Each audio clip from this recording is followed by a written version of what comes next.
Welcome to Understanding the Self. For this lesson, we're going to talk about the lesson number 5, the Self in Western and Eastern thought. Okay, so are we Filipinos really mabait? And then, are we really hospitable? All right, and some others says that ganyan kasi sa ibang bansa, kaya ganyan ugali nila is kasi hindi mauso sa kanila yung being hospitable, or iba lang yung thinking natin na pagiging hospitable natin sa bansa natin compared to the other type of culture. Okay, so with this, is there a bad and good thought? Or may mali ba? Or may tama bang pananaw in regards to culture ng Eastern and Western? Okay, so sinasabi dito that individualistic self, they are aware that he is not alone, or there is an awareness na hindi sila alone, and that he exists with others in society. He sees himself as being capable of living his own life, doing the things that he would love to do, making his own mistakes and learning from his experiences. So sabi dito na um, for the individualistic self, yung mga culture sa Western, sinasabi na di naman daw sila makasarili. Like other people, they stereotype na pag sinabi natin individualistic self or galing siya sa individualistic type of culture, makasarili na sila. Okay? Or sarili lang iniisip nila, kaya pabayaan na lang nila yung mga magulang nila. It's not about that naman. Sinasabi dito na they are aware na um, na may mga iba pang tao, kaso gusto lang nilang gawin yung mga um, bagay na gusto nilang gawin sa sarili nila. Why is that? It might be they want their parents to be proud of them. Okay? It might be ayaw nila magkaroon ng rejection, or ayaw nila magkaroon ng hindi nila mapunan or yung gusto na mangyari nila, or wala silang mapatunayan. Okay, yun yung sinasabi with that slide about individualistic self. Na capable sila mamuhay even though they are not living with their family, they're not living with their friends. Okay? Also, he knows that he's the one who will suffer the most if he wastes his chance to live a life that he and his family can be proud of. Okay? Sasabi din dito na um, something that would define him and inspire others, that being in the world meant making it better not only for himself but also for others. Okay? May ganun silang pananaw na kung hindi ko ito gagawin, ako din naman yung magsasuffer neto. So, hindi na to responsibility ng family ko for me. This is my own life. This is my responsibility. That's what they believe. Okay? Also, something that will define him and inspire others, that being in the world meant making it better not only for himself but also for others. That's his legacy. Okay, as I mentioned earlier, meron silang paniniwala nila, gusto nila magkaroon ng marka or magkaroon ng mark in regards sa legacy na may naiwan sila habang nabubuhay sila. That's in line to individualistic self.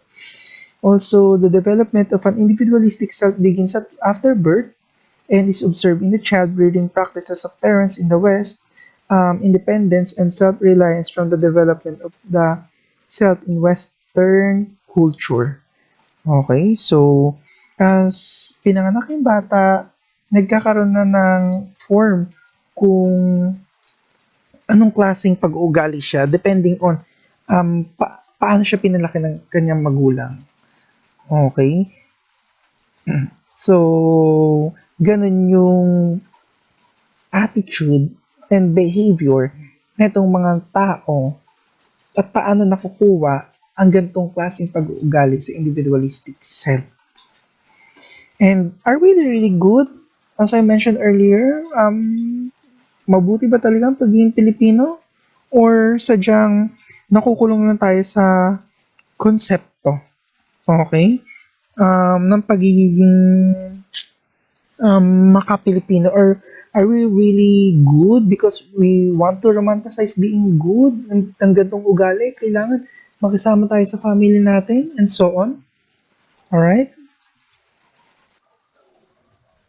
Kung sa individualistic self, when they get 18 or when they reach 18 years old, they're obliged na para mamuhay sila mag-isa. Okay, they're obliged na ine-expect na sila na umalis na sa bahay, mag-move out para na para marunong sila tumayo sa sariling nilang paa. Okay? So, unlike here in the Philippines, kahit na um, 20 years old, 30 years old, you are living with the family. But the sense is that with that kind of concept, is it really good? Okay na obligasyon ka pa ng family mo if you're 30 years old, or tama ba na ang thinking na mag-asawa ka para paglaki mo, may mag-aalaga sa'yo pagtanda. Okay? So, gano'n kasi yung concept ng here in the Philippine context. So, kung sa ibang bansa, sabi natin kanina na when they reach 18, so being individualistic self, kasama doon yung pag-move out nila sa bahay na kung saan sila nakatera together with the family, yung collective self, hindi ganun yung pananaw. Okay, so with that kind of behavior or with that kind of culture, is it good? That's the big question, because might be we say na pinabayaan sila ng magulang nila sa ibang bansa, American kasi yan, or sa nakatira kasi siya sa Western. So, ganito kasi ang culture nila dyan. So, mga masasama ang ugali and so on. Okay, so may ganong instinct eh. Hindi mawawala yan sa ganong ng Pilipino, but here in collective self, tama ba na when you are 18, obligasyon ka, when you get reach 30 years old, 25, something like that, nakatira ka with your families, are they really, do they really have a obligation to you pa?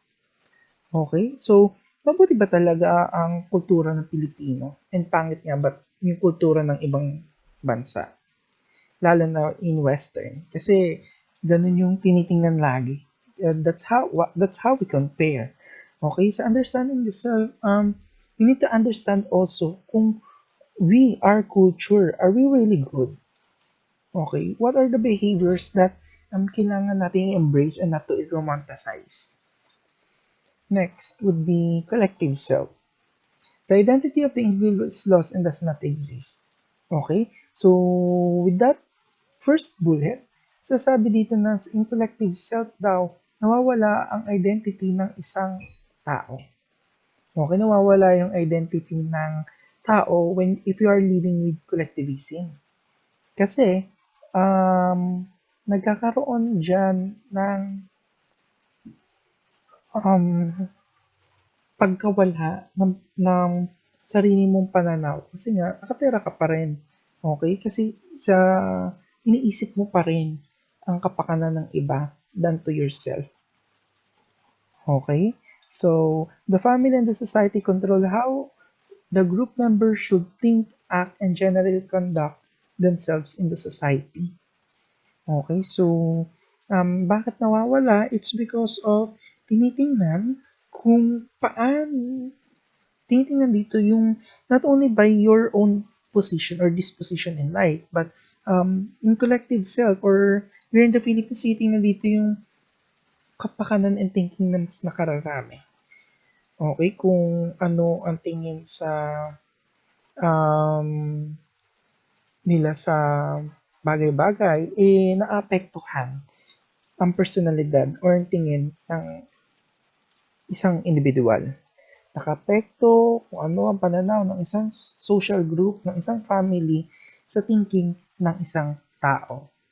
Okay? So, dahil doon, nawawala yung identity. Alright? Also, when the group decides, every member should follow. Okay, as I mentioned earlier, na kung magde-decide ang isang grupo or dapat lahat ay sumusunod. That is a concept in collective self. At nakakaapekto ito sa decision making nila. Okay? Minsan sinasabi natin na kapag may isang tao na hindi mo nagustuhan yung ugali dun sa isang buong grupo or with a family member or with your friends or within the same social context, sabi mo na makasarili. Di ba? May ganung thinking. Na makasarili siya, hindi siya, wala siyang pangunawa or sarili lang yung iniisip niya. Okay? Nagkakaroon ng label. Okay? In collective self. Also, collectivistic culture gave birth to individuals who develop collective selves. Such individuals establish strong bonds, particularly with their family. They are bound by custom, beliefs, tradition of the group. Okay? Every phase of their existence is always referred back to the group customs, beliefs, and traditions. Some example of issues decided upon the group: gender roles, m- um, marriage practices, and patriarchy.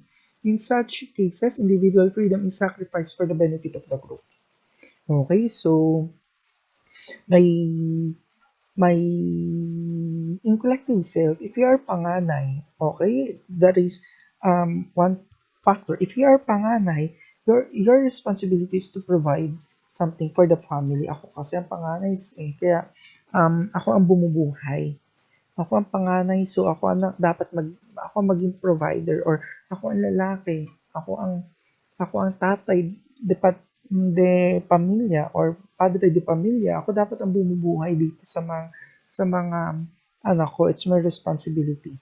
Okay? Because not only by um, by the norms, but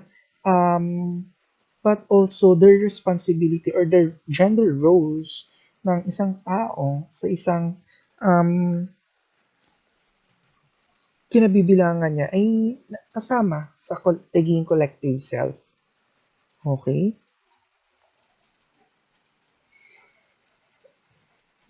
So, how can we fix this one?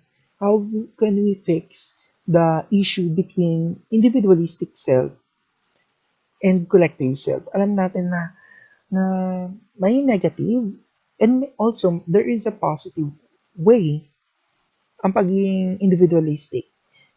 Positive way, nagbibigay ito ng freedom. When you get 18, you should detach to your family, not to detach, but to live on your own life. Okay, when you get 18, here in collective self, nawawala naman daw yung loss ng identity. Okay, ng pagkakakilanlan because of um, tinitingnan pa rin doon yung bond together with the family. Okay?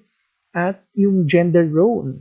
Okay? So, kahit may gusto kang gawin, dahil nga sa collective self culture, you are from a collective culture, nawawala yung gantong klaseng identity mo na or nalilimitahan yung mga pangarap mo sa buhay. It's because of hindi mo nagagawa yung mga gusto mong gawin kasi kailangan mong isacrifice yung mga ganon. So, both individualistic self, kung mapapansin natin, and also collective self has disadvantage and advantages. How do we fix? How do we fix by to balance? We need to see or we need to balance the individualistic self and collective self. Okay? Now, let's move to Confucius. The self in Confucian thought. Alam naman natin kung sino si Confucius. Okay? Si Confucius ay tinatawag na Kong. Okay? Tinatawag si Confucius na Master Kong or the Great Teacher, the Great Sage or Teacher. Okay? And sasabi niya, Confucius' experiences in politics made him focus on social reforms. His philosophy came to be known as humanistic social philosophy.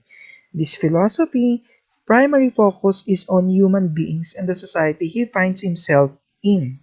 All right. So, as such, he considers the society and its communities as the main sources of values of both human beings and the society in general. Okay, so in the concept or in philosophical concept of Confucianism, it's centered to Ren. Okay, may Ren meaning to say can be understood as human goodness. Okay, it is the reflection of a person's own understanding of humanity. It is this which makes human beings different from beasts. It involves feelings of thinking, which serve as the foundation of all human relationship. Okay. Also, it signifies the being Chinese culture. In emphasis natin feelings, heart as the most important instead of the head in the human culture. So, para magkaroon ka ng humanity, or magkaroon ng um, human goodness, ang tawag nila dito ay Ren. How do we achieve Ren? Okay, so didiscuss natin mamaya. Ren guides human actions, and to go against the Ren means abandoning what is truly human. For it is the Ren that makes life worth living. It can only be realized through the Li, Xiao, and Yi. Okay? Para malaman mo kung may tamang humanity ka, okay? Reflection ka ng kagandahang pag-uugali or magkaroon ka ng Ren. Okay, ginaguide kasi ni Ren ang action, ang human action mo ay dapat yung consider mo tong tatlong or may components si Ren na tawag itong Li, Xiao, and Yi. And what are these? For Li, meaning propriety. Okay? Such rules involves adherence to the rituals of the community. These are the customs, ceremonies, and traditions that form the basis of Li, which persisted and is strengthened by human practice through generations. Li conforms to the norms of humanity. Okay, para masabi natin na magkaroon tayo ng magandang Yi or pagiging humane or magkaroon tayo ng Li, okay? Dapat nagko-confirm tayo kung ano yung tama at mali. Kung ito yung sasabi ng society na ito ang tamang gawin, ito yung kailangan natin sumunod. Okay, that is according to Li. It conforms to the norms of humanity. Next, Confucius believed that everyone has duties and responsibilities. Okay, sinasabi dito in Li na if father, son, okay, okay, ruler and subject, older and younger brothers, husband and wife, friend and friend. Meaning to say, if you are the father, you have responsibilities to take care of your son, okay? Ruler and the subject, older and younger brothers, kailangan yung duties mo yung nagagampanan mo. And also, if you are the son, you also have a duty to your father. And also, if you are the older, or if you are the younger brother, you also have a duty to your older brother. So, vice versa sila. Okay? So, para magkaroon tayo ng magandang dapat sinusunod natin ang itong mga duties and responsibilities na to according kay Lee. Next would be Xiao. Xiao, filiality. It is the virtue of reverence and respect for family. Okay? So, children show respect to their parents by exerting efforts to take care of themselves. The family is a reflection of a person. Okay? Para magkaroon ka ng brain, okay, or being human or being good one, dapat marunong kang respeto sa magulang. Okay? Paano yung respeto na yun? By taking care of themselves. Okay? Um, ang reflection ng family is a reflection ng tao. Kung ang family ay galing sa magulo, maingay, panay-sugal, or drug addicts, it reflects kung sino yung nakatira dun sa loob ng pamamahay na yun. So that's why it is a reflection of a person as well. Also, we have yi. With this yi, it means rightness. It is the way of behaving. Okay? So, right is right and wrong can never be right. There is no excuses in yi. Kung mali yan, mali yan. There is no excuses para sabihin mo na ay tama lang naman 'to kasi ginawa niya lang naman 'yan kasi yung mga, alibis, not an alibi but those excuses, okay? Sinasabi dito na kung mali, mali and ang tama hindi mo puwedeng maging at ang mali hindi mo puwedeng maging tama. Also, obedience to parents, for instance, is expected of children because it is morally right and obligatory to do so, okay? Alright, so as children, kailangan, if you are children, you have an obligation to take care of your family. That's what I'm saying earlier. Okay? And for this, Confucianism can be seen as a code of ethical conduct on how one should properly act according to the relationship with other people. Okay, thus, it's also focused on having harmonious social life. Okay? Yun yung sinasabi ng Confucianism. With Confucianism, para magkaroon ka ng ethical conduct, magkaroon ka ng kailangan mo ng red is for you to guide. At ano-ano yung mga guides na yun? Li, Xiao, and Yi. Okay, so that is now the end of lesson number 5. If you still have question, you may ask me during synchronous. Okay, so thank you for listening.